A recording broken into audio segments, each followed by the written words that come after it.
clouds, singing with his daughter Amina from his superhero album. I'm trying to remember the title, but we know that Lilo's a superhero.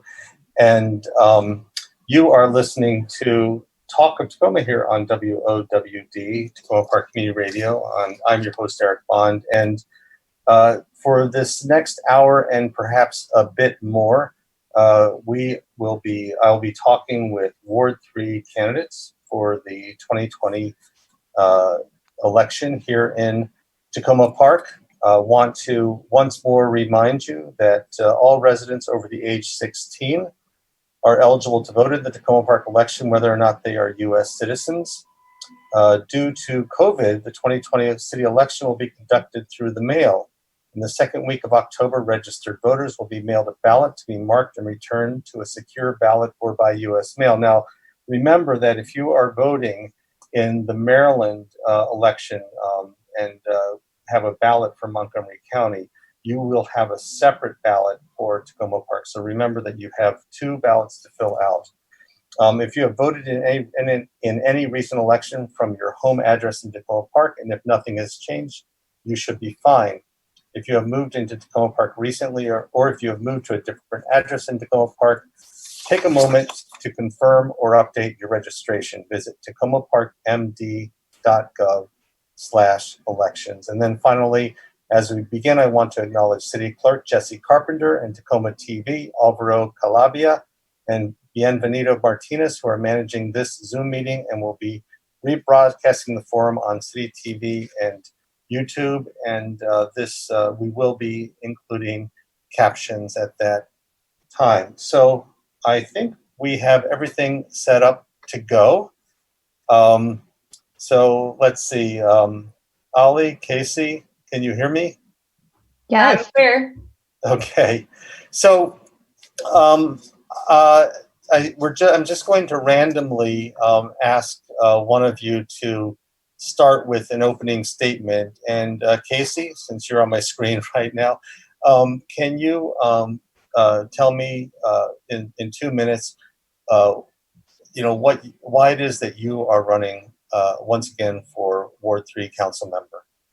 Yes, thank you very much for the opportunity to be here and take part in this today. Over the past 3 years, I have had really the great honor of serving as the Ward 3 City Council member and working with you, the community, on a lot of really pressing issues that we face as a community. And we all know that now we're facing even greater challenges than ever before. But I think we also have a really great opportunity to make some positive changes as we move forward. And so I'm looking forward to working together with you in the future on addressing issues like COVID-19 and the economic crisis that we face, both in the short term through emergency assistance to people, residents and small businesses, but also in the long term through efforts such as workforce development, tech assistance, partnerships and collaborations, and shifting funds in the budget to ensure that we're creating and filling the need to the greatest of our ability. We're also facing another pandemic, and that is racism.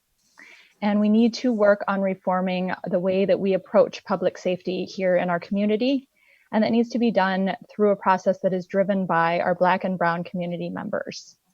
We also need to improve our racial equity initiative to make sure that it is truly informing all of our discussions and that we're making revolutionary changes to address racial injustices. Additionally, we're facing the climate change emergency. And we need to take bold action to address climate change and make sure that we have a more resilient community through changing systems and improving systems like our stormwater management system. And all of that needs to be done in a way that ensures we are continuing and improving our affordability here in the city. So we need to look for more opportunities to grow our missing middle and affordable housing and senior housing, and look for ways to change and improve our tax assistance programs to make our property taxing system more progressive. I believe that we have to do all of that in a way that also prioritizes transparency and community outreach and collaboration. So I'm looking forward to talking with you all about those issues today. Thank you. And before we move on to Olly Swyers, I was a little flustered here as we transitioned from the mayoral forum to the Ward 3 forum, and we're setting up a separate Zoom meeting. And I'm not sure that I fully introduced the candidates. So Kacy Kostiuk is the incumbent council member for Ward 3, and Olly Swyers is running for that office. So Olly, why is it that you are running for Ward 3 council member? Hi, thanks, Eric. I'm running for city council because Takoma Park is at a tipping point. We need leadership that is driven, presenting new actions that are rooted in community needs, centering the voices of those who have been marginalized. We have an opportunity and a need for transformation. We need local government who will be on the vanguard of that change. Our government has created long-term goals and plans for sustainability, housing, development, but we need more immediate actions. How can we create clear short-term priorities, not only for what we can expect in 2024 or 2030, but a week from now, a month from now, a year from now? And how are we centering the needs of our neighbors right now? The issues brought to light by Black Lives Matter movement, which is failure of public safety institutions, housing inequities, income insecurities, they've been exacerbated by COVID-19, but they're not new. And they've shed a harsh light on the deep racial and economic inequities that run through our city and on the failure of our government to address these inequities in formidable ways. I believe that we need to implement long-term policies on equity and social justice, coupled with immediate action to support neighbors. And we need community input and research to drive all decisions, and we need to reallocate our budget to reflect these priorities. We can rebuild a more just, community-oriented city in which resident-government relationship is one of trust, accountability, transparency, and care. Within the short span of the run-up to this election cycle, we've already seen a shift to the left in the discourse used by incumbents, and this highlights not only the need for contested elections, but the importance of pushing for more radical actions and bringing more voices to the table. I have the drive to open up new forms of dialogue, facilitate and enact changes that will support our community needs and transformative vision. Thank you. Thank you. And Olly, I'll put the first question to you. Sure. During this year of COVID, small businesses throughout the city, and Ward 3 has its fair share of small businesses, Right. Struggling and even closing shop. Is the city providing enough outreach and assistance for small business owners throughout the city? Yeah, so I mean, there's a couple different ways that you can assist small businesses, and I know they're doing grant programs, which is good, and they've been helpful for lots of people. I think that providing more public space for people to sit outside has been really helpful. But I do think that we need to make sure that our long-term goals for future development, especially with the junction and parking, those coincide with long-term sustainability of businesses that have been affected by COVID.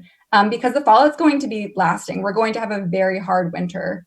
And so when we're talking about support, it's not just going to be long-term grants. It's going to be, small grants. It's going to be long-term assistance in terms of providing access to those businesses. Yeah, that's mostly it. We've done the city has done some good work on that. Okay, thank you. Kacy, what are your thoughts on how the city is responding to small businesses during this COVID economic crisis? Yeah, so in response to the COVID crisis as a whole, the City Council put in place a COVID-19 fund that drew from funds from FY20 as well as our upcoming and now current FY21 budget cycle. And part of this fund includes assistance to small businesses. And as we were just discussing, some of that is mini grants to the small businesses. We also heard from our economic development manager that the upcoming plans are to provide technical assistance as well to those businesses. And there have been projects such as along Laurel Avenue to create an outdoor space for people, both who are frequenting the businesses as well as people who are just coming to spend time outdoors and build community. I think moving forward, we really need to continue to emphasize assistance to the businesses on a long-term scale as well as a short-term. And we have a lot of businesses, for example, that are great businesses out of their brick and mortar, but they might not have an online presence, for example. And those are the businesses that are really struggling during the pandemic because people have needed to connect more online, especially for retail. If you can't go into a place to purchase something, you need to be able to access them online. So I think we'll need to continue to provide the sorts of supports we're providing now, but also grow that so that we're providing that sort of technical assistance and online capacity so our businesses can continue to survive and thrive. Okay, and Olly, do you have anything you'd like to add? I mean, I don't think we disagree on that point. Local businesses are kind of some of the lifeblood of our community, especially when they're hiring within the community, and especially when those businesses are providing services. So I think that transferring more online access and figuring out ways to create space for them to operate in less traditional ways is absolutely imperative. I don't think we disagree on that point at all. Okay, and Kacy, do you have anything to add?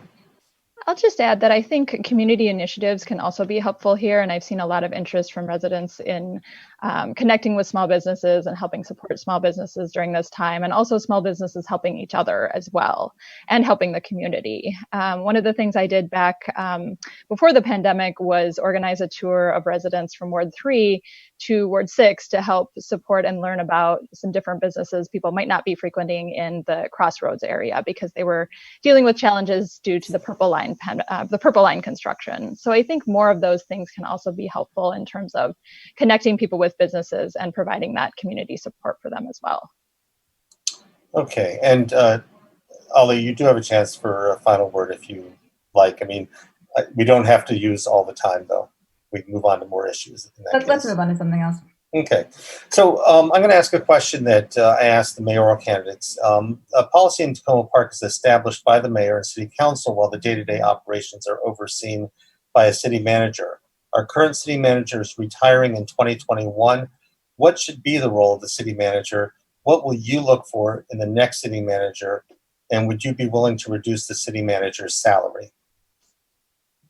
Kacy, yes. Okay, thank you. Yes, so as you said, Eric, we're going to have an opportunity to hire a new city manager after the current city manager retires this next summer. And this is a really important opportunity for us to really provide a future-looking emphasis for our city, what we're going to be emphasizing and what our community is going to look like in the future, because the city manager does play an important role in that. So I believe that we need to go through a process and emphasize values like bringing in someone who, first of all, understands the community very well, but also can bring in some outside expertise and perspectives, someone who is committed to transparency and outreach to the community, someone who is committed to racial equity. And we're also going to really have to have someone who can manage the budget, because we're going to be facing some serious budget challenges in the coming years due to COVID and the economic impacts. So we'll want to have someone who has a keen eye to the budget, but also really has a keen eye to providing social services and serving the community and hearing from the community. And I want to see someone who can really collaborate with the community moving forward and is not afraid of grassroots initiatives, wants to really delve into the issues with the community members. In terms of salary, I'm not sure at this point in time what COVID and the economic impacts will do to overall salary levels. I certainly think we want to hire someone who has the expertise and pay the amount that we need for a really good city manager, but we certainly don't want to overpay that city manager either. So it will be finding a balance that achieves both of those things. Thank you. Olly, what are your thoughts on what you'll be looking for in the next city manager, and would you consider reducing salary? Sure. The role of city manager needs to be filled by somebody from the community, as in, someone that lives here or around here that really actually knows the community and cares about the community, who's committed to all of our goals and who will share that role as one that is in service to the community alongside our mayor and council members, And they have to submit to more oversight, and it shouldn't be like pulling teeth to access information on how our city is being run, and how our budget is being allocated. I absolutely think we need to reduce the city manager salary. The median city manager salary, even for large cities, is like $109,000. We pay like close to $250,000. That includes benefit packages. That's absolutely absurd. We are a tiny city. We do have a small budget. Just continually to increase that salary does not make any sense. It's not fiscally responsible.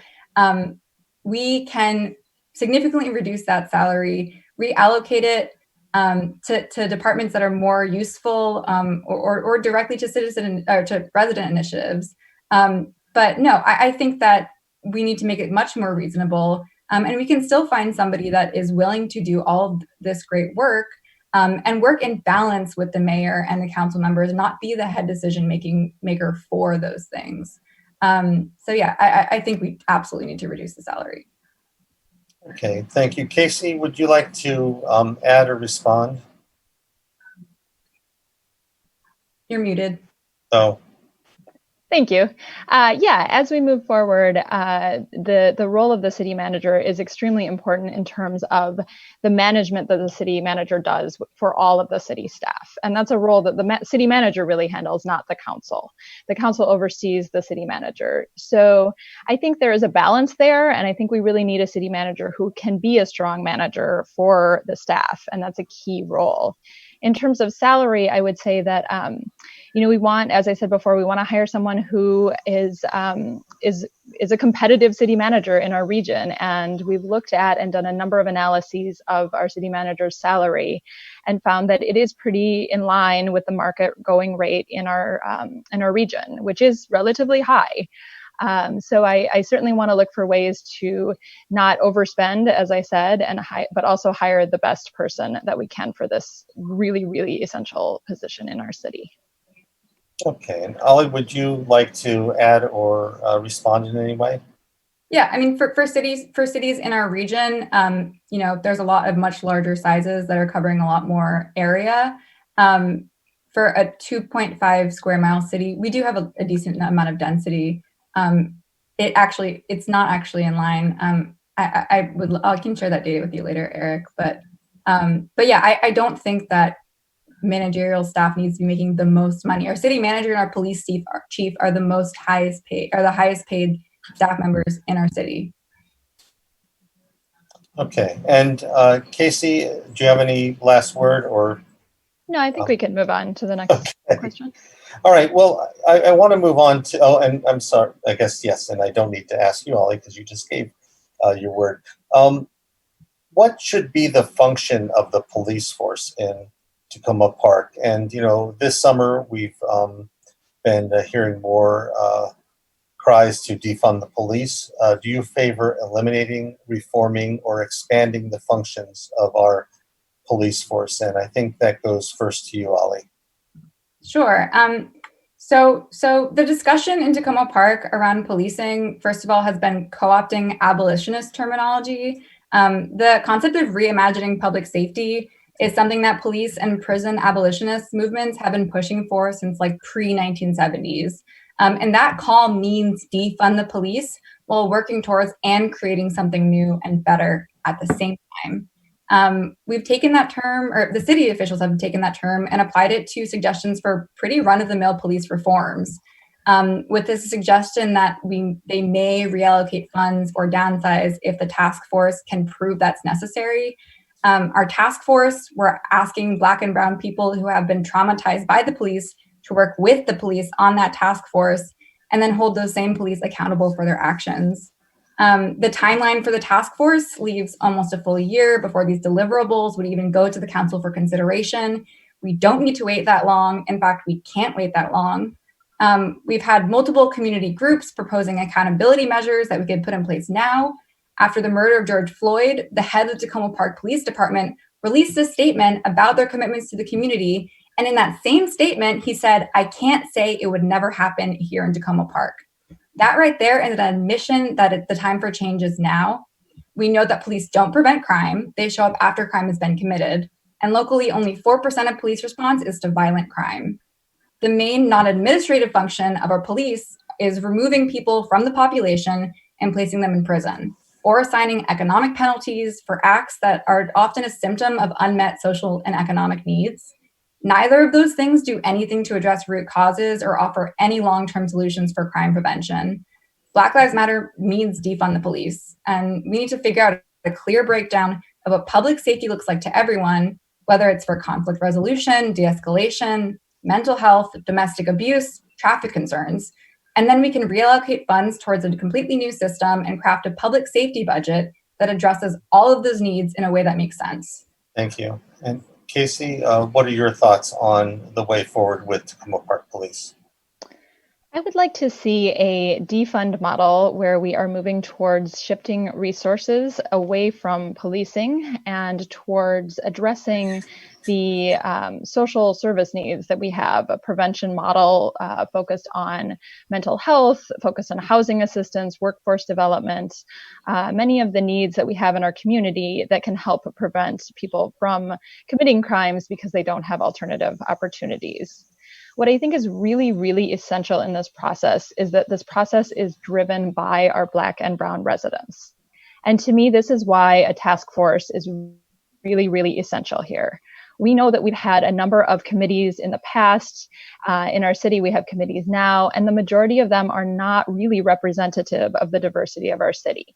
So to me, this has to be a task force that is really revolutionary in the sense of having majority and or entirety Black and Brown residents, and that they are really given the power to ask for what they need and to identify the challenges and the issues that they've experienced with the police here. I've been pushing for this task force to not include the police members that were part of the original proposal, so that there is connection between the resident portion of the task force and the staff and police section, but that this is not the primary makeup of that task force, because I do think we need to have a safe space for Black and Brown residents to be able to call for that change, and we need to listen to them. And to me, that is the real purpose of the task force. I don't think we're in a place right now where we can make all of the changes we need to make without first making sure that we're hearing from them and planning all of our changes based on that feedback. Thank you. Olly, would you like to add anything? So sorry, so for clarification, you said you do not want police on the task force. So the proposal before the council right now is a task force that includes Black and Brown residents, staff, and police members. What I'm saying is that I believe the task force should be basically comprised of two separate groups. And one of those is the Black and Brown residents, and there's a separate group that is staff members. And those staff members can and should work together with the Black and Brown residents who are driving that task force. But it needs to be driven by the Black and Brown residents. And I think those two functions should be kept separate so that it is not one large task force in most of their meetings where they're all meeting together, because I do think that would stifle the capacity for residents to really raise those concerns. Do I have time to? Yes, Olly, I'm gonna, that was some clarification and I think effective crosstalk, I guess, or whatever you, I'm not sure what you call it, but I think that was good. But you have a minute, Olly, then. Okay, cool. Yeah, so yeah, I absolutely don't think that, I think that absolutely needs to be driven by Black and Brown residents. If we're doing a task force, it needs to be entirely comprised of people who have been the most policed. I wouldn't call that revolutionary, though. I'd call it necessary and sort of basic. But yeah, so if we're doing that, that's, you know, that's one measure that we can take. But we need to be taking much more drastic steps. We can take those steps immediately. We need to ask for access to as much information and data on how police stops are being initiated. We need breakdowns on, you know, genders of people who are being stopped, because we have over 4,000 police initiated stops just in 2019. And there isn't, the police department does not release clear data on where that comes from. So we need to be demanding accountability measures right now, so that the task force isn't like having to drag all this information out over the next year, because I think that we can find some clear ways that by the time we address the next budget, we can start to take away funding from parts of the police department that are no longer effective. Kacy? Yeah, part of our process earlier in the summer, when we had a work session on policing and public safety, was to begin to ask many of those questions. And I and other members of the council did pose a number of important questions about the data on stops of Black and brown residents, on traffic stops, on a number of different factors that the police chief has been collecting, and I would envision would inform that task force work. And then I believe that we also need to improve our reporting measures overall, so that we're also not looking just at measures of success in terms of reduction of crime, but we're looking at improved life outcomes for people involved in that crime in the first place and reduced recidivism. And I've been active in actually trying to improve some of our reporting in the traffic realm, in terms of ensuring that our traffic crash data gets incorporated into the county crash data, which was not something that was happening previously. Okay, thank you. And Olly, do you have any final words on this topic? Sure, it's more of a question, actually. So you said you proposed a bunch of questions for the police chief. What's the timeline for him to release that data? I would anticipate that it would be soon, and I will check in with him as soon as possible. I believe it needs to be something we hear from the police very soon, and that would be a part of that task force. Would that be included in negotiating union contracts that are coming up in October? I'm sorry, I'm not sure I understand which aspect of the data. Would the data released by the police chief, would that play a role in how we address the contracts for union negotiation for the police in October? Because their contract is up for negotiation. Yeah, I think if it is, if there are important data points that we can draw from and have it be a part of that negotiation process, that is certainly a possibility. One of the big challenges we face in terms of union contracts and overall accountability measures is the Law Enforcement Officers' Bill of Rights, which is something that needs to be changed at the state level, and which we need to do advocacy to change so that we have a better situation here in Takoma Park. Oh, sorry. Do we still have time to talk about this? Or are we continuing? Well, quite frankly, I find this to be a, informative conversation. I'd like to move on at some point to the next question, but I think, if you have, a response, that'd be great. And then if Kacy has another response, that's fine too. Sure. Yeah. So I mean, I think that we need to be imposing accountability measures as soon as possible. I think that if there is going to be data released by the police chief in the coming months, I would hope that be made publicly accessible. I mean, we should demand that it be publicly accessible. It's our police department. It's also the most funded department. Like, most of our reimbursements from the county level are going to fund the police. But yeah, so it's the most funded program. We know that it's not working effectively. So until we have a public safety program that is actually incredibly effective for the entire community and reflects safety needs for the whole community, I think that we can divest resources from them as soon as possible. Okay, and Kacy, would you like to have a final word? I'll just add that I absolutely anticipate that the data that comes out of that research the police chief is doing should absolutely be public and should be something that's a part of all of our public discussions on this topic. Great, I agree.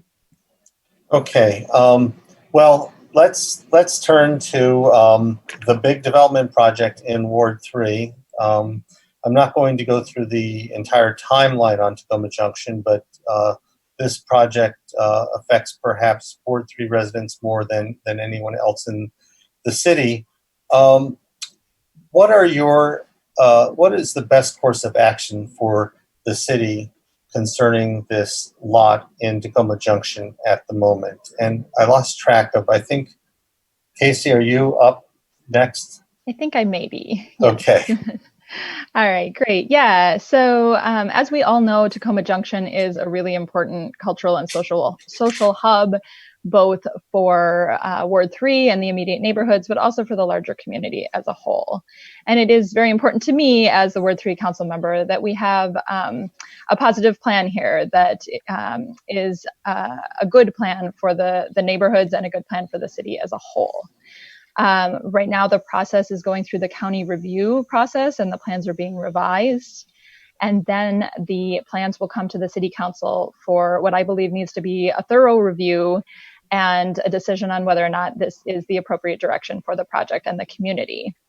At that point, I really think we need, as a council and a community, to do a really careful analysis, ask a lot of questions, and advocate for changes where that they are needed, as well as make sure that there's a really robust community collaboration and community discussion on this.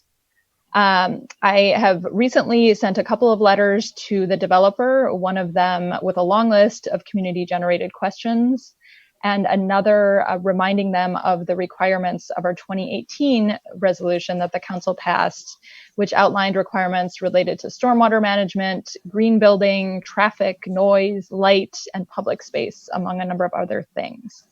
So it's essential to me that the plan fulfill those requirements that are in that resolution, that the plan does not create additional stormwater, for example, that the plan does not create environmental hazards for the residents to the rear, that it doesn't negatively impact racial equity in the city, and that it is a plan that fulfills many of the potential, a lot of the potential I see there as well in terms of creating a more walkable community, a transit-oriented community, and of course does not negatively impact traffic and create unsafe conditions there. And I hear the buzzer, so I'll take a break there, but I'm happy to discuss further as well. The next time I do this, I have to find a less annoying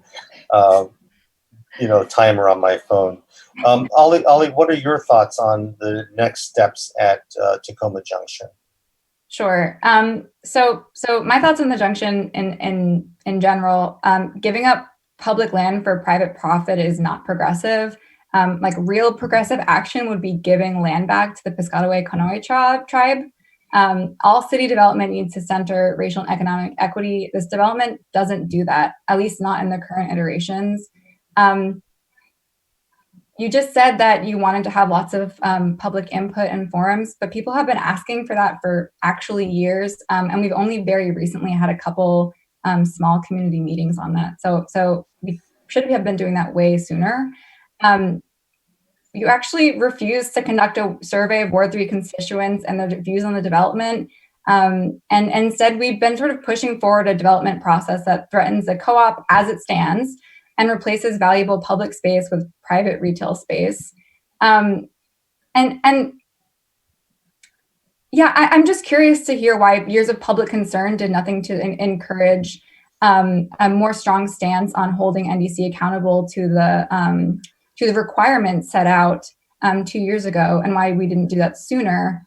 The current proposal from NDC, it demonstrates a lack of sensitivity to vision of the community. It doesn't adhere to basic boundaries that we've set forth. Pretty much every reviewing agency has expressed concerns and indicated that there will be need for drastic changes. And we've really failed, the city has failed to engage publicly on the actual design process. So this process could have been an opportunity to create a community-oriented space on public land. And we still have the chance to get there, but I really don't see NDC working with us. And it's frustrating that we didn't have all these public input sessions before NDC started designing these massive plans that don't seem to actually accommodate any of the community's needs. Thank you. And for listeners, NDC is the Neighborhood Development Company, right, which is the developer for that site. So Kacy, do you want to add or respond? Yeah, so I I think, I know people feel like it's been a long time since we've discussed this project, but the project has actually been in the county review process for a long time, kind of sitting there. But back in 2018, when this project was before the city council, if I'm recalling correctly, I think we had 5 different work sessions where we heard from a number of community residents. I held listening sessions a number of times. I met with community groups and neighborhood associations. I had one-on-one calls and meetings. And I've continued to have those discussions over the past 2 years as well. We've had, I feel like I haven't gone to a single neighborhood association meeting or other meeting where there wasn't at least some discussion about the junction. And that doesn't mean that we have had enough of those discussions. We need to have even more. And I think now we're at a place where we can have those discussions in a way that has more information, because we have a more detailed plan that is going through the process. And that's why it's important for us to have the discussions now and to be able to ask those questions of the developer and advocate for changes, because we have a more finalized plan that we can really discuss and things that we can really demand and compare to that resolution. Thank you. Thank you. And Olly, would you like a final word on this topic? Sure. Actually, it's more of a final question. You submitted that list of questions that you collected a month ago now, almost. And you said that you talked to the developer. You were going to have a conversation with the developer on Friday. What was the result of that? Yes, it's my understanding based on that discussion that they were hoping to get something out on Friday. I have not seen anything, so they said if not, it would be this week. So I'm hoping we will have answers to some of those questions this week.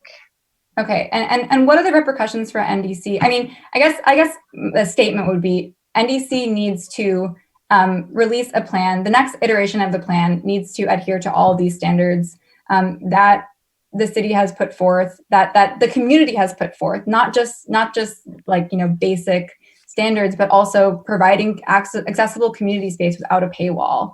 Our mayor actually said multiple times that people are hurting for a space to be active in that you don't have to pay for within the community, especially during COVID. So the fact that this development doesn't really have very much accessible public space is kind of laughable. So I would hope that we can hold any development to the highest possible standards and have one that actually works for the entire community. Okay, and I was not quite tracking that because I was trying to see where that was going. So Kacy, any response that you would like to make? Just quickly, I'll add. Yeah, I'll just add that when this project does come before the city council, it has to be compared to that 2018 resolution and also other requirements that we as a community feel are important. And that's a process that will involve community discussion, and it's a process that will be important for the council member to raise issues also with the other members of the council. For example, issues that the neighborhood directly behind the building may be experiencing or concerned about that are most directly related to our ward, that I would raise with my fellow council members to make sure that they're aware of any concerns and issues such as stormwater or traffic or other concerns people may have. Okay, well, we will move on. I know that both of you address the Takoma Junction development issue on your websites. I want to turn to housing. It's estimated that 100,000 people will be moving to Montgomery County over the next 10 years. Do you foresee further housing growth within the city limits and possibly within Ward 3? Would you support zoning changes to allow increased density? And again, I've lost track of, I think, again, that's Olly. I think you're up first. Sure, yeah. I think that if we can increase density, we should, but that's only if when people are building like accessory apartments or building on new lots and renting them out, that they're renting for people to be living there, not just doing like Airbnbs to make profit.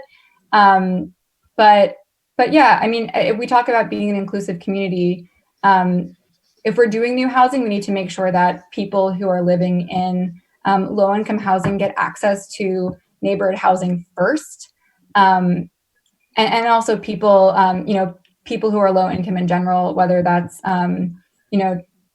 people who are currently living in subsidized housing, figure out pathways for them to get housing access, or or if that's like new immigrants coming to the communities as well, because we do need to figure out how to address segregation. And I do think that allowing more density within the more the less dense wards would potentially help with that, as long as we are putting standards in place to make sure that that housing is then affordable and accessible, and not just a vehicle for wealth growth. Okay, Kacy, what are your thoughts on increased density in Ward 3 or throughout the city? We really have a lack of the missing middle type of housing, so townhomes and smaller condos and larger apartments. And I think we need to try to build that because that provides more opportunities for families that are moving from renting into purchasing. And so where that is possible, we are limited to some extent in terms of having a pretty built out community. But in places where there are opportunities, I am supportive of increasing density and making changes to zoning to allow for more dense housing developments. And in particular, developments that are affordable housing and that missing middle, as well as are transit accessible, because that can also be an opportunity for us to reduce our reliance on personal vehicles and locate housing closer to bus centers and our metro stations. So I think that it would be overall a benefit for our city in terms of affordability, in terms of climate change, and addressing the needs that our residents and future residents have as well. Thank you. Do you have anything to add, Olly? Yeah, I mean, specifically in Ward 3, I think, this is not city-owned land, so we only have so much we can do with this area. But the John Nevers Andrew School development, I'm really interested. I mean, we didn't, Centronia didn't end up, they had budget issues, so they didn't end up getting that building.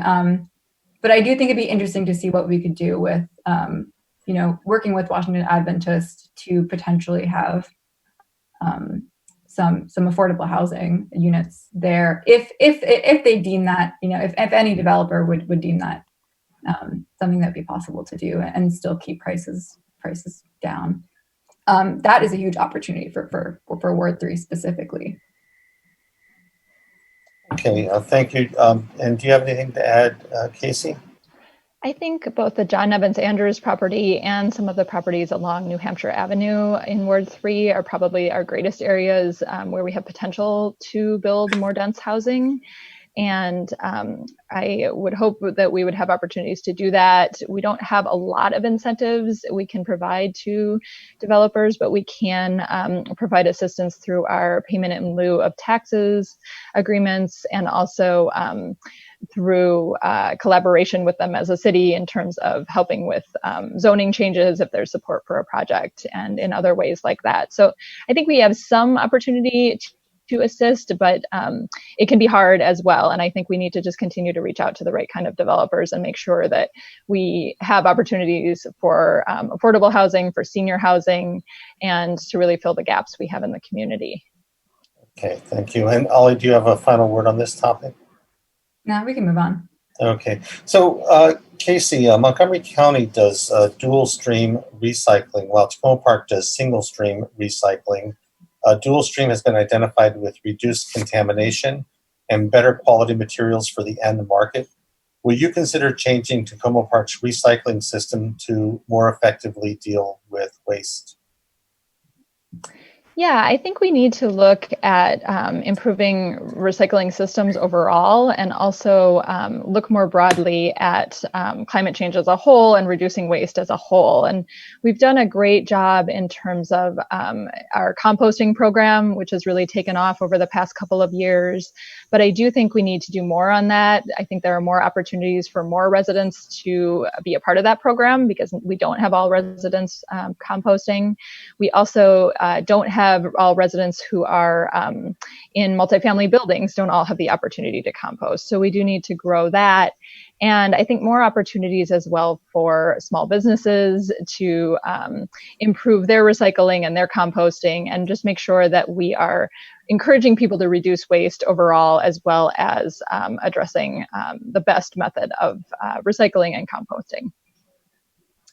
Okay, and Olly, what are your thoughts on changing our recycling? Sure. Yeah. I'm kind of interested in doing research to make sure that our recycling is actually being recycled effectively, because there's been new research showing that plastic recycling is incredibly inefficient. The way that we've been doing it. But yeah. If there's a way to make it more efficient, so that more of our recycling is going to the right places and actually getting processed, I think that makes sense. With composting, I think that it would be good to do more initiatives for people to learn how to, if they have yards, to do local, like in-home composting, because it's actually not super sustainable if you talk about emissions rates, to have a truck come around every single week or multiple times a week to collect the compost and then bring it to the public works, and then to have people driving cars to go pick it up. So if we can find ways to teach and encourage residents to do at-home composting, and then for people who are in multifamily homes, have that be the priority for city-led compost, I think that would be really important. Yes, I answered the question? Yeah. Well, and would you like to add anything, Kacy? No, not right now. Thank you. Okay. Well, let's turn to another section of Ward 3, which is Dorothy's Woods. And the Takoma Alliance for Local Living Economy has proposed turning Dorothy's Woods into a sustainable urban habitat. And let's see, I think, Kacy, again, boy, I've been on this mic for too long. Kacy, I think that you are up. What is your disposition towards that project? I've had an opportunity to talk with a number of the people who have been doing some thinking about this project, and I think it's really exciting. We have a part of Dorothy's Woods which is covered by tarmac right now. It's an old basketball court that is basically disintegrating, and there's a proposal to remove that, which is really not being utilized at the moment, and turn it into a natural space that would improve stormwater management there, and create some more natural space, create some pollinator gardens potentially. And I think that's a really exciting community-driven initiative that we can partner with local residents on. Some of the questions that have come up are related to the conservation covenant that is on Dorothy's Woods that the council put on several years ago. And we need to go through a process of checking with the city attorney to identify what can and cannot be done in this space. But I think it's really important that we do that. And then I think we can move forward with exciting projects like this at that location. Okay, and Olly, do you have thoughts on this project? Yeah, so I've talked to a couple of people who put forth this proposal. I think it's incredibly important that we, if there are spaces reserved for conservation, that we foster these resident-led initiatives, especially as we talk about, our environmental goals, because that space is actually an opportunity to do teaching gardens, to teach people how to plant pollinator gardens, to teach people how to do rain gardens for their own homes, and what plants grow best in our communities. So I think it's an incredibly exciting initiative. I think that we need to do as much as possible so that people can start doing that important work as soon as possible, especially given that we only have there's planting seasons, and this, spring is far away in terms of COVID, but it's coming soon enough that that I'm sure lots of those people would want to be able to get started as soon as possible. So I think if we can find a way to remove the barriers for those initiatives, that would be really great.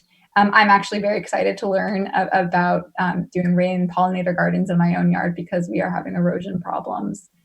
So I think it's incredible. I think that land stewardship is incredibly important, and it's something that we need to get more in touch with as a community. I think that also if we could potentially offer volunteer-led programs for people from other wards to do the same thing, or to teach people from other wards to do the same thing in other parks or parcels of land that are not well managed. So yeah, I think it's a great opportunity. I love it. Okay, and both of you came in under your 2 minutes. So with your permission, maybe we'll move on to the next question. And we're heading into the 4 o'clock hour. And we had originally slated this forum for an hour. And I just want to check in with both of you. We started a little bit late because of the technical issues of getting the Zoom meeting up and going. Is it okay if we go into the 4 o'clock hour? Sure. Okay, and I know Kacy put a message in the chat here, so just want to check on that. And I need to do a station ID. You're listening to WOWD, Tacoma Park Community Radio. This is a special Talk of Tacoma. I'm talking with Ward 3 candidates for the 2020 Tacoma Park election, Olly Swyers and Kacy Kostiuk. And we are talking about issues affecting residents in that ward and throughout the city. And so since we were talking about Dorothy's Woods, and I hear general agreement on that topic, I want to broaden that a little bit to our climate crisis and the fact that Takoma Park is has set a goal to reach net zero greenhouse gas emissions by 2035. I'd like to hear your comments on whether or not we can do that, and any other comments you have on changes you would make to environmental policies in Takoma Park. And Olly, we'll hear from you first. Great, awesome. So our climate and sustainability goals, we need to focus not just on environmental targets, but environmental justice. We have a net zero carbon initiative by 2035, as you said. That's an important step. I do think it's achievable. It's also a long-term goal and puts the burden of cost on homeowners, which creates the risk of pushing people out who can't shoulder a $10,000 to $15,000 renovation for their HVAC. We can also amend our climate plan with defined thresholds for subsidies for low and middle income households and plans to scale costs proportionally to income. I mean, the climate emergency is an emergency, so we do need to be incredibly effective about how we address it. But we also need items that are actionable right now, especially with stormwater. My house floods every time it rains. We're already dealing with those impacts of climate change. I know everybody remembers the storm from last week. It was, we had experienced extreme flooding, especially in Ward 3. So we need to involve local residents and experts to amend the climate plan to improve canopy goals. We need to plant native plant, pollinator, and stormwater retention gardens. We can use the city's bulk buying power for green solar outfitting, for housing, for rain barrels. And we can also help people access programs that offer tax credits for solar, remove barriers that prevent residents from accessing effective stormwater mitigation from the county when the city programs are not doing a good enough job, which I don't think our current stormwater management program is good enough. And if we're not committed to becoming more effective, then I think that we should defer to the county on that level. Another thing that is a climate issue is actually food access. We need to reimagine how we access food on a local level. In the 1940s, 40% of all fresh fruits and vegetables consumed in the United States were produced in victory gardens. So I think we can improve, local food access that's grown locally. We also have amazing local farmers. We have Black, Brown, Indigenous, people of color farmers locally, and we need to provide more opportunities for residents to source their food directly from those local farms instead of only getting. Oh, sorry, we're good. Yeah, well, we'll come. You'll have a chance to. I can go on forever. Kacy, what are your thoughts on what it will take to reach that goal, and any other thoughts you have on changes we should make to our environmental policies? The climate emergency response framework, which we passed as a council earlier this year, was a really bold framework that set up a number of items that we need to do as a community and that we can do to improve our emissions, to reduce climate change, and do our part as a community to make sure that we're being really revolutionary on all of these fronts. And I think we have the potential to do a lot of this, and some of it is going to be shorter term, and some of it is going to be longer term. Some of it we can take faster action on, like things like benchmarking energy use, which I think would be a really great short-term step that doesn't directly cost a lot of money and can be done in a relatively short amount of time. Some of the other work is going to be more long-term work that we really need to put action into. And then all of it, I believe, has to be done in collaboration with residents through really targeted outreach processes so that we're identifying what people have concerns about in terms of especially affordability. And we need to address the affordability challenges that particularly low and middle income families are going to have. And I think there are a lot of opportunities to do that. I also think within some of this climate action work, there are specific changes that can be made that would actually save people money within their homes through improving energy efficiency, improving air quality within multifamily buildings, for example. So I think there's a lot of great opportunity there. In terms of transportation, one of the areas I really pushed for hard when we were adopting this framework was the inclusion of transportation. And I added a number of detailed items there in the resolution. And I think this is the area that we need to develop a little more in terms of our capacity as a city at this point, and where we have the expertise. I think we had a little more expertise and background from the consultants and our staff on the building side of things. Transportation, I think we need a little more. Thank you. Well, it sounds like both of you have just a little bit more to add. So, Olly, any additional thoughts? Sure. I also think that one thing we can do in terms of sustainability is making sure that we're holding all new development, whether it's a Capitol building project or with the junction or housing, that they all adhere to very strict standards for climate justice and for a climate plan. We can also work with residents and businesses towards new businesses that are coming in to make sure that everyone has the goods and services they need within the city limits. That makes the city more walkable, more bikeable, and that's sort of what a broad community sustainability looks like. Because our food systems are going to be disrupted. Our food systems, California is on fire. The fields are on fire. There's extreme ash falling down. So we're not going to be able to get the same type of food exports that we used to. And I think that having a more localized community for all types of consumption, for transportation, that will cut down on emissions by default. Thank you. And Kacy? I wanted to add a little more related to stormwater and transportation. I think stormwater is an extremely important issue in the community and in Ward 3 in particular. I've heard from a number of people who experienced extreme flooding issues during the last storm, which of course was a really bad storm, but there are also issues just on a regular basis. And so stormwater has to be a part of our planning, and we have to come up with some improved ways to manage stormwater. In terms of transportation, I think there are a lot of great opportunities in terms of providing more curbside charging for electric vehicles, providing charging stations at multifamily buildings, looking for opportunities to have local shuttles around the city, perhaps piloting autonomous vehicle shuttles at a very slow speed that would connect people to services like groceries and healthcare. Experimenting with car-free locations, improving our bus shelters. I think there's a lot we can do on transportation to really build up our transit use and make it a more walkable community. Thank you. And Olly, if you have a final word.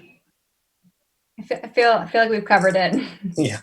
Well, I think this is a topic where, you just can keep going and going. For days. We could have multiple ones just on this. And as I said during the mayoral forum, I have pages and pages of questions. I think we'll try 3 more questions and then we'll go to closing statements if that's okay. Sure, sounds good. Thank you. Yeah. I'm interested in hearing your thoughts on affordability. The cost of living in Takoma Park is higher than in adjacent comparable neighborhoods simply due to higher property taxes. This is particularly for homeowners who constitute the majority of Ward 3 residents. Do you see places where the city could find savings by reducing duplicative and unnecessary spending to help reduce property taxes? Be specific about where you would make cuts. And boy, I am so confused. Kacy, I think you are first. Yeah, so we are definitely going to be faced with some serious budget challenges in the future as we feel the impacts of COVID and the economic crisis as a city, and simultaneously needing more than ever to provide assistance to residents who are struggling. So I think we're going to be looking, and we need to be looking at ways to reduce costs as a city. We need to also be shifting costs and spending to the most critical needs that residents have. I think we can do some of that through being innovative in terms of how we address some of the issues before us. And when we're piloting new projects, for example, we may be able to get products or services at a reduced cost, for example. But I also see a part of our key affordability challenges being addressed through some really targeted and progressive tax assistance programs that could help us shift our fairly regressive tax structure for property taxes to a more progressive system where we're really charging people who have more, they can pay more, and who have less, they can pay less. And I think that we can try to address some of the affordability through those programs and through, as I said before, using and revising the payment in lieu of taxes program, as well as developing new tax categories such as a vacant property tax rate as well. Thank you. Olly, what are your thoughts on how Takoma Park can work to make the city and Ward 3 in particular more affordable? Sure. It's definitely going to be a difficult task. You look at housing prices, they're literally just skyrocketing. Like a 2-bedroom house around the corner from me just sold for like $1 million, which is absurd. When my family moved here, I think it was like, probably a tenth of that cost. But yeah, so I think that one of the main things we need to do is first address our budget in a very large, in a broad scope. Really, every single department, see where we are working efficiently and where we're allocating money efficiently. Maybe we're having to track time on task. Maybe train people to do multiple things, and I think we're going to have to defund the police. I know we're going to have to defund the police. So that will free up some funding. I think that where we're failing to really provide duplicate services, especially like with stormwater, we can defer that to the county. And then I do also think that we need to address a tax structure that is much more progressive. It would have been great if we could have had a progressive tax structure even in this last fiscal year or a couple years ago. It's nice that we're moving towards that now. Because I've had multiple neighbors who have literally moved out citing an unsustainable tax burden. So I think that we're going to, we're going to have to figure out how to replace. We got rid of the inventory task for local businesses, which was not sustainable, and it was inequitably allocated. But I think the first thing we need to do to decide how we're taxing people is to address our budget and figuring out where we're not spending in a way that is equitable, in a way that makes sense. Figure out what's working, and then based on that, we can figure out what type of tax rate to have. Whether it should be above or at inflation, and go from there. Okay, thank you. Kacy, would you like to add anything?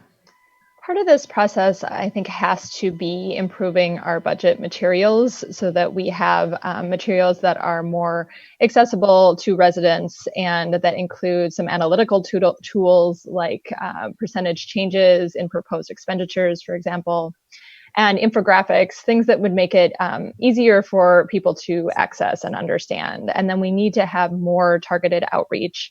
And I think we need to have a much more systematized process for considering racial equity in our budget, both during the budget process and when the council votes on individual items, because I do think a lot of our budgeting decisions impact racial equity, and it's not always super clear how that feeds into it. And I think that's a really important aspect of this. I think sometimes it's easy to see an expense and think, well, it's not that big of a deal to do this.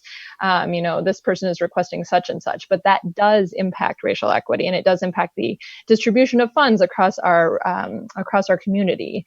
So I think it'll be really important to address that and develop those systems as well.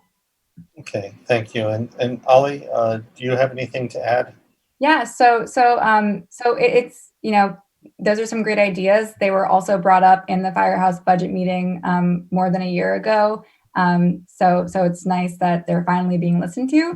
I would also say that in order to actively address racial equity within our budgeting, it would be great to have racial equity impact statements. Unfortunately, we only have racial equity considerations. So I think we need to establish a clear rubric for what racial equity impact looks like, whether it's budget, whether it's development, whether it's climate issues, and that rubric needs to be defined by, obviously Black, Brown, Indigenous, people of color within our community, and we need to hold all of our decisions to that standard. Okay, and Kacy, do you have a last word? Yeah, I want to note that we have been making a number of improvements since some of the budget discussions we've had as a community.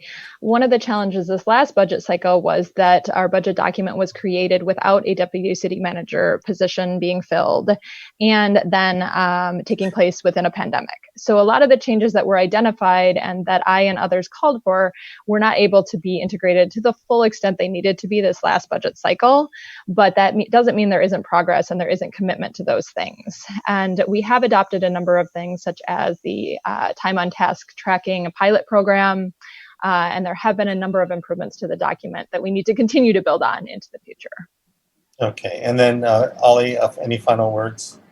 No, I think we're okay.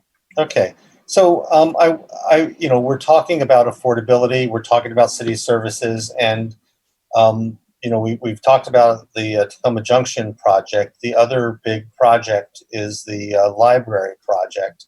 And, that's right in the crosshairs of services and costs, right?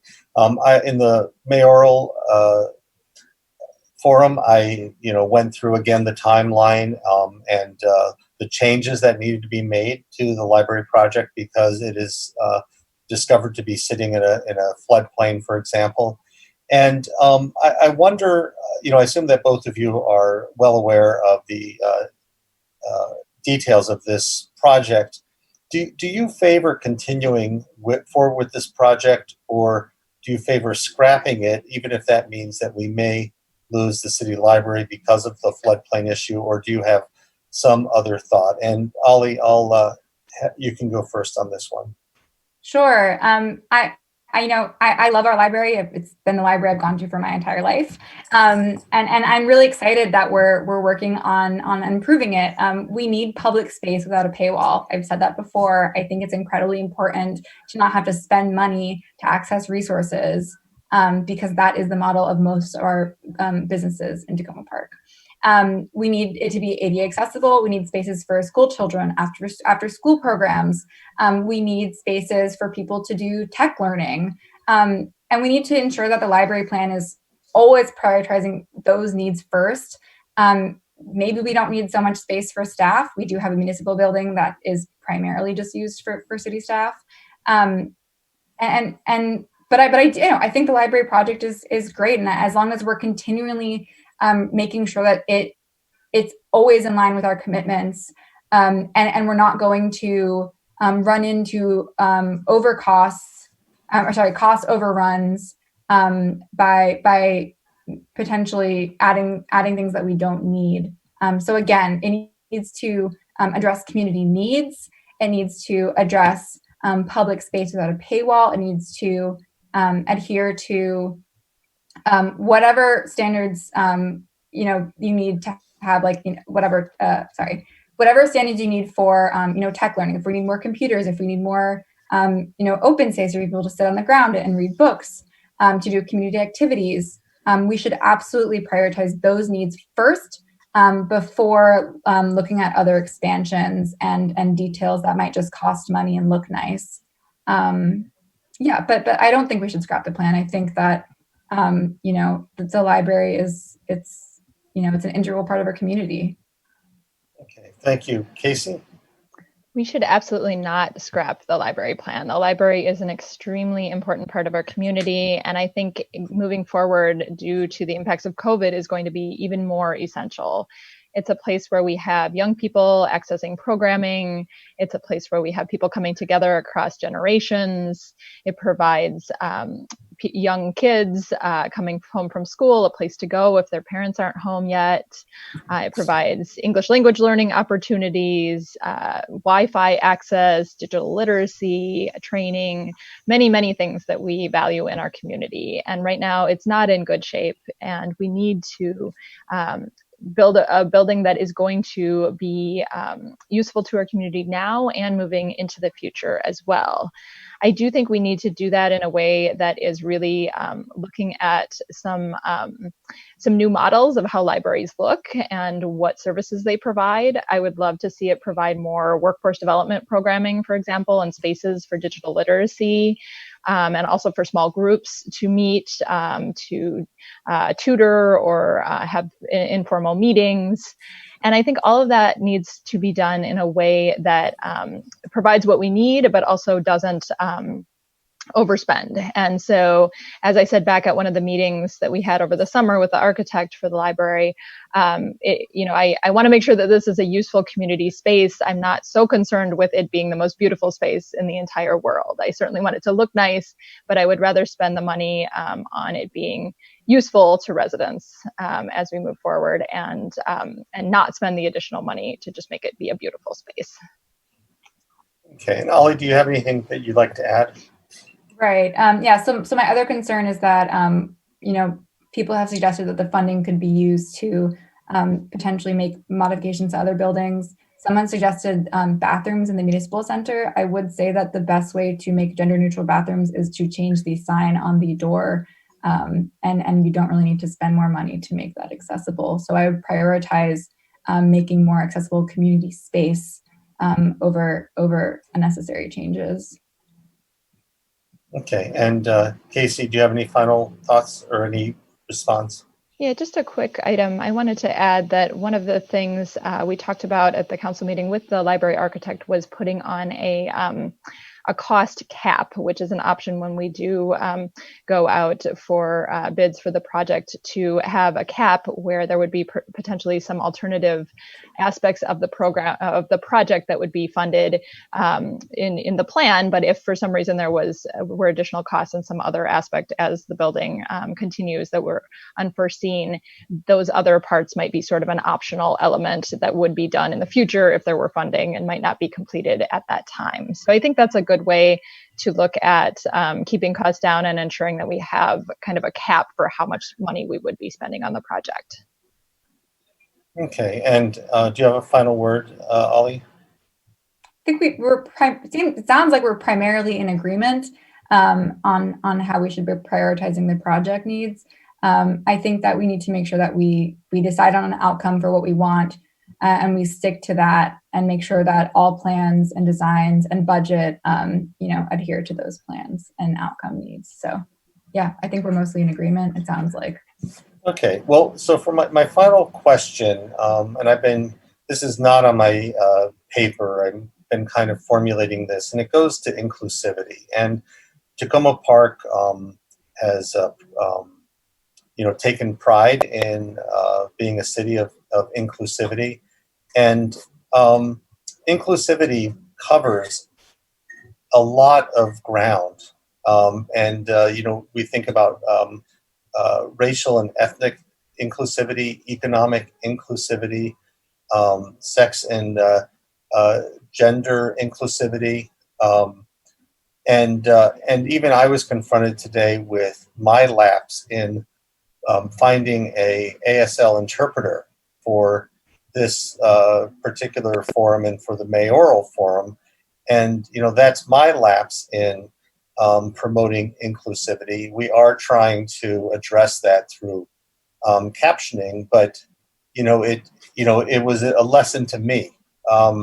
We have inclusivity around languages. And so I'm interested in hearing what you will do to promote inclusivity and do it in a way that goes beyond tokenism. And I'll start with you, Kacy. It's a great question. I think inclusivity is so essential, and it's not just about being inclusive, but also about truly being a welcoming community. I think it's relevant to point out that this is actually the last day of a national week called Welcoming Week, which is a week focused specifically on welcoming immigrants and refugees into communities. But I think the concept goes far beyond that as well, as you noted, to welcoming people of all different backgrounds and abilities and sexual orientations and a whole range of different attributes that we as human beings have. And I think it's essential that we are inclusive in the materials that we provide to people so that people can access information, but that we're also taking extra steps to reach underrepresented groups and people that we're not hearing from so frequently. We also need to revise our committee structure as a city, because I don't believe our committees are really fulfilling their purposes as a whole in terms of representing the city and the diversity of our city, and thus advising the council on what we need to hear from the community as a whole. And then I think we also need to ensure that we are being a racially equitable and equitable in general community. And that involves really difficult discussions and difficult decisions sometimes with people who are used to a different funding structure or a different way of doing things. But I do believe that this is the way that our city will move forward in being a more inclusive city. And I think it'll be a better city for everyone when we are a more inclusive city. It improves everyone's outcomes and lives and makes our community the kind of place we want it to be. Olly, what are your thoughts? Yeah. So there's a couple different things I think we can do to facilitate. I think I kind of want to say equity and access. I think inclusivity kind of implies that like there is the people with the power structure who are now opening up the doors for other people when we shouldn't have that power in the first place. So I think one of the first steps is working with city officials to do education and outreach in dismantling systems of white power. And because people are always talking about like using your privilege, and we need to be in the conversation of dismantling your privilege. And that means that we have to find incredibly innovative ways to reach people and to provide platforms for accessible dialogue. And a lot of grassroots organizers have been doing this kind of work for years and years. And specifically in terms of the way that you do like virtual forums during or live forums during the COVID crisis, we've seen people teach how to host accessible virtual meetings that include ASL interpretation and language justice, and use a stacking model to ensure everybody is heard. And they say like Black, Brown, Indigenous, people of color to the front, disabled people to the front, queer people to the front. And we can learn from that model in the way that we facilitate community discourse, town halls, forums, committees, and make sure that as we create new platforms, we actually create space for us to step back as white people in the community and have other people take up the mantle, because we have power that we should not have, and we need to be willing to erode that which is under our feet. Thank you. Oh, perfect timing. Kacy, would you like to add anything? Just that this is obviously such an important topic. And I think as we've seen during the pandemic, I think we really have new opportunities to rethink the way that a lot of our systems are working and the way that we do outreach and the way that we do connect with each other. And some of that makes it harder because we're not in person so often, but I think some actually provide some additional connectivity opportunities. So we have seen more people, for example, commenting at city council meetings because it's easier to call in than to show up in person and get a babysitter, or call in during a moment if you have a break during your job. To be able to call in versus have to be there in person is a great opportunity. And we also have the capacity to provide ASL translation, to provide simultaneous translation into other languages. And I think we need to take advantage of the opportunity here to think through and make some big changes at a time when our systems are changing anyway. And this is such a unique opportunity where it will be easier than it may have been in the past. And I think that's a really great advantage of where we are right now. Okay, thank you. And would you like to add anything, Olly? Sure. I think one more thing, not one more thing, one of many things we can also be doing. As there are opportunities for other businesses to open up in the community, we need to find real ways to prioritize businesses that are owned and operated by Black, Brown, Indigenous, and people of color community members, and not just expansion of white capitalism. And I don't know how we can do that and how we can hold maybe landlords accountable to who they're leasing to, but I think that we should find a structure to do so, because Black-owned businesses are way more likely to hire diverse staff than white-owned businesses. And I've seen that as someone who has worked in many Takoma Park local businesses. That is a way to increase equity in terms of job access. It's a way to increase equity in terms of visibility. So yeah, I mean, there's so many opportunities that we have, and we need to be really taking that by the horns. Okay, and Kacy, any final words on this topic? No, thank you. I just think it's a really important discussion. Okay. Well, you have both hung in through a longer period of time than we had originally talked about. I appreciate it, and we could keep on talking, but we also cannot keep on talking. And it would be nice if we weren't having this artificial timing device and just having a free-floating conversation. But with limited time, it seems like that might have been the best option. Let's see, Kacy, you gave the opening comment, the first opening remarks. So would you give the first closing remarks? Sure. Yes, thank you very much for the opportunity to be a part of this discussion today. I think it was a really exciting discussion and really important discussion, and I'm glad we had an opportunity to talk. I'm hearing the pitter patter of small feet outside of my door rushing me along, so I won't say too much here. But I do want to say that I'm really proud of the community that we live in. And I'm excited about the kinds of discussions we're having right now, particularly as they relate to racial equity and making changes to our community to make it a more equitable place, and a place that is welcoming, and a place that is really meeting the needs of all of our residents. And I've seen a real outpouring of support and assistance between neighbors during the pandemic that I think we can continue to build on. And that makes me really hopeful for what's coming in the future.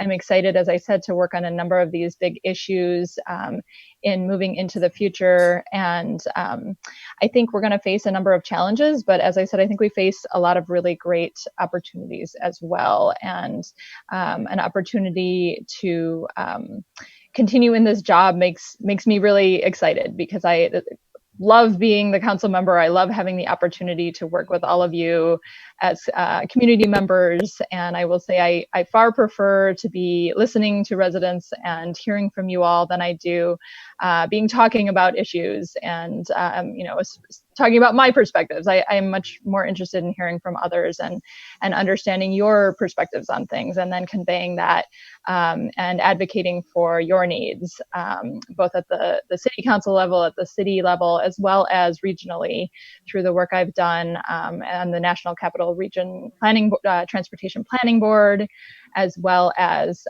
through National League of Cities and the Maryland Municipal League. And I think I just really appreciate the opportunity to be your council member over the past 3 years, and I hope to continue to work together with you in the future. Thank you. Great, thank you. And Olly? Great. Thanks, Eric, and thanks, Kacy, for participating with me in this dialogue. It's been informative and exciting to have these issues at the forefront of the political conversations in Takoma Park. There's a bunch of plans we've spoken about today. There's a bunch of goals that we've hashed out and need to continue to hash out. We need new forms for dialogue. We need to reevaluate our budget. We need to defund the Takoma Park Police, fund housing justice for all, and support equitable development plans that don't displace small businesses or community members, and have progressive tax policy.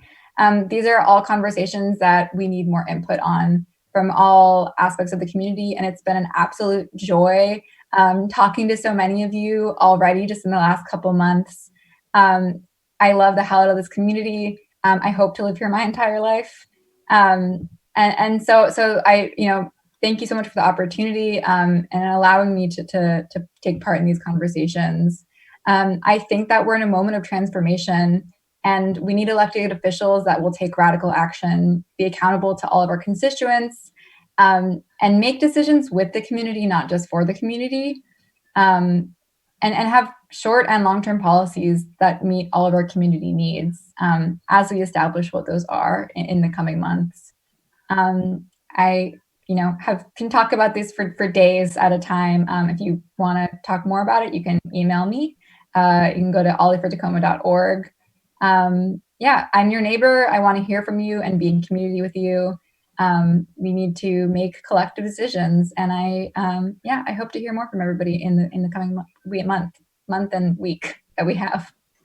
Right, it's getting close, and as I said, the ballots are going out the second week of October, so be looking for that in the mail. As I mentioned at the top of both segments, you can check with the City of Takoma Park to make sure that you're registered. I want to thank both of you for taking time to talk to me and helping to transmit these your thoughts out to the community through Takoma Radio and through Takoma TV. Want to once again thank acknowledge the help that I've received from Takoma TV with Bienvenido Martinez is behind the scenes capturing this Zoom meeting for later distribution through city TV channels, and I'll be using my social media to let you know when residents can listen to this conversation on my SoundCloud account. So thank you both very, very much, and thank you for running for office, and I will hopefully talk to both of you shortly. Great, awesome, thank you so much. And that is our Ward 3 Council forum here on Takoma Radio on Talk of Takoma. I'm your host, Eric Vaughn. Thank you for staying tuned.